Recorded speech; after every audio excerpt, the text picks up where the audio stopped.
Hello students, good morning. तो chapter number 14 का अपन ने थियोरेटिकल पार्ट पूरा कर लिया है, तो उसको आप पढ़ लीजिएगा।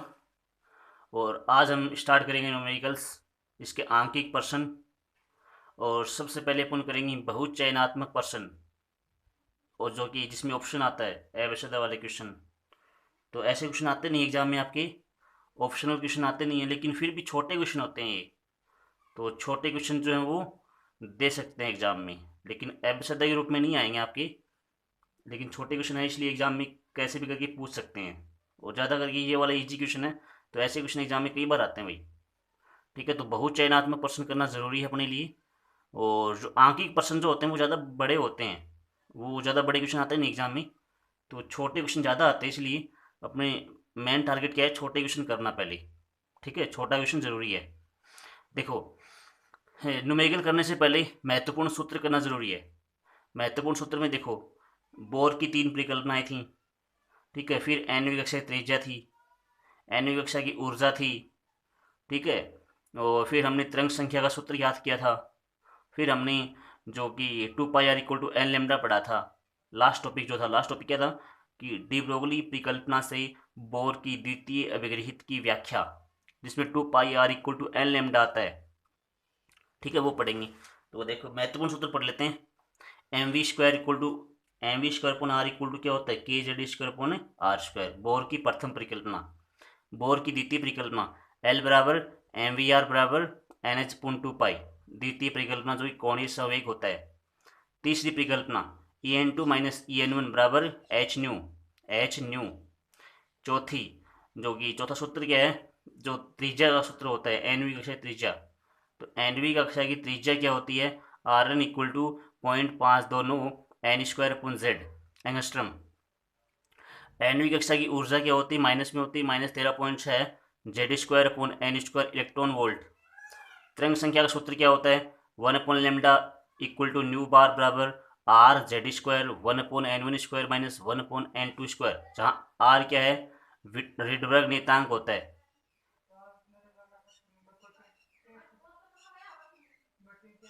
E = h new. ठीक है, तो new = C/λ। E = h new होता है, न्यू = क्या होता है, C/λ होता है। और 8 का जो है वो 2 पाई r = n लेमडा।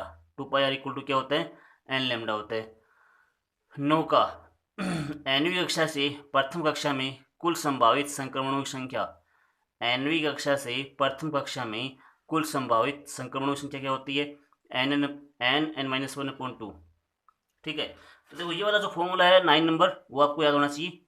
क्योंकि जो एनवीं कक्षा से अगर प्रथम कक्षा में इलेक्ट्रॉन आएगा, तो कुल संभावित संक्रमण कितने बनेंगे। जैसे मतलब 4 से 1 में आ रहा हो, तो 4 से 2 में आ सकता है पहले, 4 से 3 में आ सकता है, 4 से 1 में आ सकता है, फिर 4 से 3 में, फिर 3 से 2 में, 2 से 1 में आ सकता है।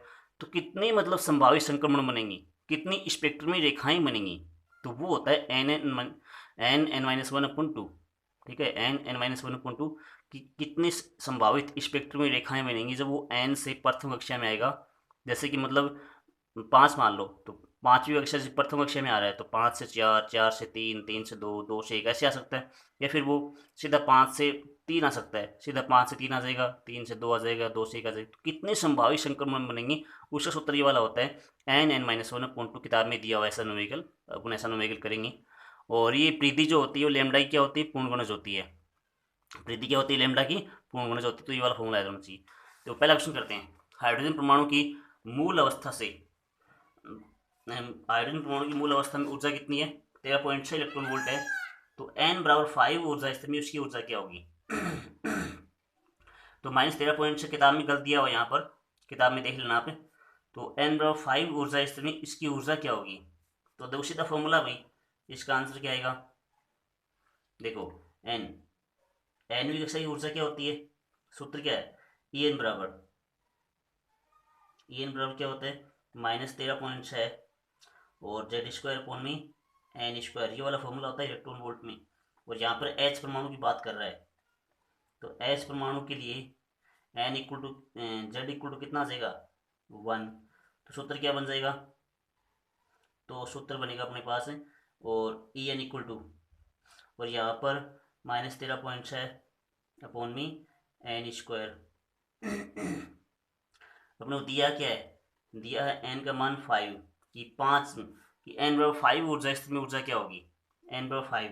तो यहाँ पर एन का मान 5 रख देंगे, 5 स्क्वायर 25, 5 स्क्वायर कितना होता है 25। तो E5 अपने E5 पूछा है, तो -13.6 अपॉन में 5 का स्क्वायर कितना होता है भाई 25 होता है। तो -13.6 अपॉन में 25 इलेक्ट्रॉन वोल्ट है। यदि इसको डिवाइड करोगे ना तो E5 कितना आएगा, E5 आएगा माइनस में 0.54 इलेक्ट्रॉन वोल्ट। तो ये इसका आंसर है, इसमें ऑप्शन ए दिया हुआ है। ठीक है, देखो नेक्स्ट क्वेश्चन करते हैं अपन कि हाइड्रोजन परमाणु की एनवीं कक्षा में ऊर्जा कितनी है, ई एन है, E n -13.6 upon n square, जो कि अपन अभी निकाला है अपन ने, -13.6 अपॉन एन स्क्वायर अभी भी निकाला था ना, -13.6 अपॉन एन स्क्वायर। तो इसने दिया हुआ ये फॉर्मूला। तो इलेक्ट्रॉन को प्रथम कक्षा से द्वितीय कक्षा में भेजने के लिए, प्रथम से द्वितीय में भेजने के लिए आवश्यक ऊर्जा क्या होगी। तो देखो इसका आंसर क्या होगा, देखो सूत्र दिया हुआ है ई एन बराबर -13.6 अपॉन में एन स्क्वायर इलेक्ट्रॉन वोल्ट ना। ये प्रथम कक्षा की बात कर रहे हैं। तो प्रथम कक्षा की बात कर रहे हैं, तो प्रथम कक्षा की ऊर्जा कितनी होती है, तो प्रथम कक्षा के लिए एन का मान 1 करेंगे। तो जब एन का मान 1 करेंगे तो ई वन कितना आएगा -13.6 आ जाएगा, क्योंकि बट्टा में करेंगे 1 का स्क्वायर। तो एन का मान 1 रखेंगे तो 1 का स्क्वायर 1 होता है। तो ये आ जाएगा। फिर द्वितीय कक्षा की बात करेंगे, तो द्वितीय कक्षा के लिए क्या होता है एन का मान, द्वितीय कक्षा के लिए एन का मान 2 होता है। तो 2 रखेंगे तो E2 कितना आ जाएगा -13.6 अपॉन 2 का स्क्वायर 4, -13.6 अपॉन 4। तो इसका हल करने के बाद कितना आंसर आएगा -3.4 इलेक्ट्रॉन वोल्ट। तो भेजने के लिए कितनी आवश्यक ऊर्जा होगी, तो हमेशा ही आवश्यक ऊर्जा E2 - E1 करेंगे। अधिकतम से न्यूनतम में करेंगे, अधिकतम से कम में करेंगे। ये ऊपर वाली जो ऊर्जा होती है ना उसमें से नीचे वाली घटाते हैं, ऊपर से नीचे वाला घटाते हैं। तो ऊपर वाला E2 है, नीचे वाला E1 है, तो घटा दो आप। ऊपर वाला क्या है -3.4 है, फिर घटा रहे हैं, क्या घटाएंगे माइनस में E1 घटाएंगे। तो E1 का मान कितना है -13.6 इलेक्ट्रॉन वोल्ट है, घटा दो आप। तो -3.4 और इलेक्ट्रॉन वोल्ट, तो माइनस माइनस क्या हो जाएगा प्लस हो जाएगा, माइनस माइनस क्या हो जाएगा प्लस, 13.6 इलेक्ट्रॉन वोल्ट। घटाओ कितना आंसर है घटाने पर भाई 10.2 इलेक्ट्रॉन वोल्ट।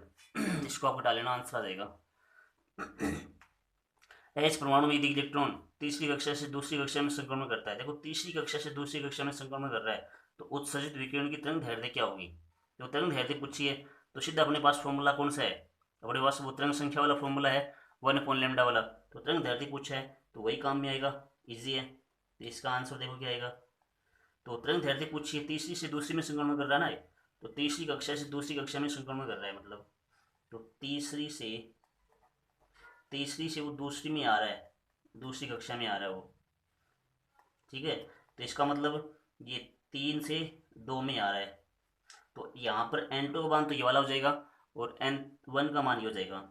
तो पता है अपने को N2 का मान 3 होगा और N1 का मान कितना हो जाएगा 2 हो जाएगा। 3 से 2 में है ना, तो 3 का मान N2 जो हो जाएगा 3, N1 हो जाएगा 2। सूत्र काम में लो आप, सूत्र लगाओ। सूत्र क्या होता है 1/λ equal to R, R Z square होता है ना, जेड स्क्वायर। तो एच के लिए जेड का मान 1 हो जाएगा, तो एच के लिए जेड का मान 1, तो जेड स्क्वायर होता है, लिख दो आगे पर N1 square minus 1/N2 square.